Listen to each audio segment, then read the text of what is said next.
Monsieur le Président, Madame la Ministre, Madame le rapporteur, Monsieur le Président de la Commission, mes chers collègues, avec la lutte contre le dopage et la conformité au Code mondial antidopage, nous sommes loin du sport santé et de l'exercice physique recommandé pour tous.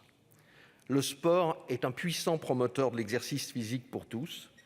Les disciplines sportives ajoutent une dimension pédagogique en codifiant leurs règles du jeu. Et l'apprentissage et les entraînements développent le goût de l'effort, le dépassement de soi, dans le respect des règles, des adversaires, des arbitres et des partenaires. Et même la communion avec les spectateurs renforce la fraternité et la dimension esthétique de certaines pratiques sportives embellissent la vie. Mais si une alimentation saine, une réhydratation, des compléments vitaminiques sont recommandés, les limites d'une bonne hygiène de vie ne doivent pas être franchies par la tentation de créer un humain augmenté par le dopage. Les limites doivent être claires et reconnues.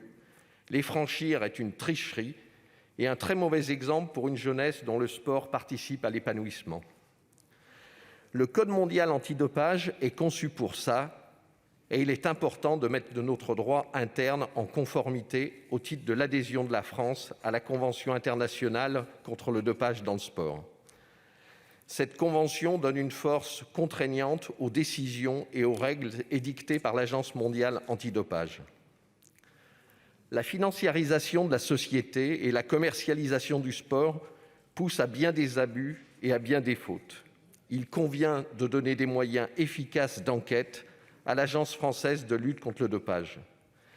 L'évolution des techniques de dopage, l'utilisation de nouvelles substances imposent de faire évoluer les règles et les moyens de contrôle. La proximité de la Coupe du monde du rugby en 2023 et des Jeux olympiques de Paris en 2024 oblige la France à être en règle avec le Code mondial et de se doter de moyens de contrôle efficaces et indépendants.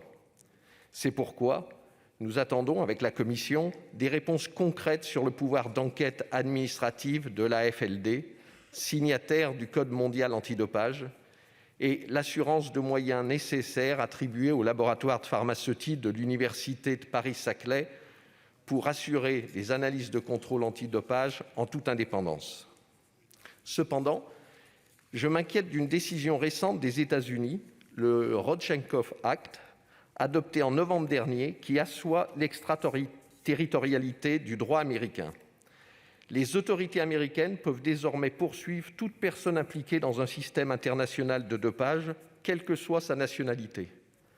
Comment la France se positionne-t-elle face à une décision qui pourrait saper la capacité de l'Agence mondiale antidopage à accomplir sa mission de régulateur global ?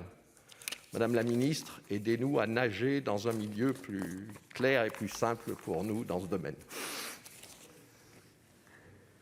La parole est à Monsieur Jérémy Bacchi pour le groupe CRCE et pour 5 minutes.